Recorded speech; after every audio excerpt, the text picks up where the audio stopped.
لوگ یہ کہتے ہیں کہ ان الیکشن ٹریبیونلز کا فیصلہ جو ہے وہ آپ کے حق میں نہیں آنا، کہ سسٹم جو ہے وہ ریگڈ ہے، جو بھی ہو میرے خیال میں آپ کو پبلک کو یہ دکھانا کہ آپ جو ہے وہ آخری بال تک کھیلیں گے، آخری بال تک لڑیں گے، یہ ضروری ہے۔ ہمیشہ تو یہ سسٹم ایسے نہیں رہتا۔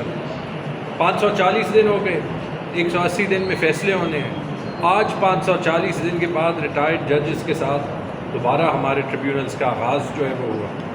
یاد رکھیں گے یہ وہ الیکشن کمیشن ہے جو دوسری طرف دڑا دڑ پی ٹی آئی کے ایم پی ایز کی پنجاب میں، ایم این ایز کی ڈسکوالیفیکیشن کر رہے ہیں۔ عمر ایوب صاحب جو 82,000 ووٹ سے جیتے ہیں، ان کے کیسز وہ خود سن رہا ہے۔ یہاں پہ پوری دنیا کو پتہ ہے کہ ہماری سیٹوں میں کیا ہوا ہے، اور میری سیٹ پہ تو بالخصوص جو 66 میں سے 64 پولنگ اسٹیشنز ہیں، ان کا ثبوت ٹیمپرنگ کا الیکشن کمیشن کے اٹیسٹڈ فارمز پہ پڑا ہوا ہے، آپ سب نے دیکھا ہے۔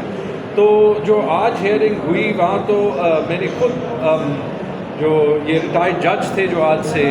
سن رہے ہیں،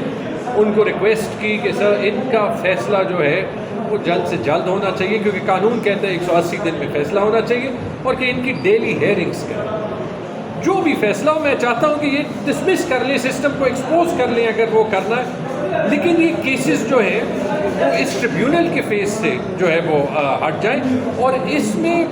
جو ہے وہ جہاں تک ممکن ہوا میں اپنی ایفرٹ کروں گا، آواز اٹھاؤں گا، کیونکہ اگر ہم نے یہ سسٹم پورا یہ نظام درست کرنا ہے تو ہم نے اپنی لڑائی کنٹینیو کرنی ہے۔ اس لیے میں نے بار بار حکومت سے بھی مطالبہ کیا، اس لیے میں نے جو ہے وہ ان سارے آر اوز پہ اور ڈی آر او پہ اینٹی کرپشن کو ریٹن کمپلینٹ بھی لکھی ہے، اور اسی طرح جو ہے وہ میں ہر کوشش کروں گا ہر ممکن مومنٹ پہ کہ اس ایشو کو ہائی لائٹ کیا جائے۔ یہ بتائیں کہ سنا ہے کہ اینٹی کرپشن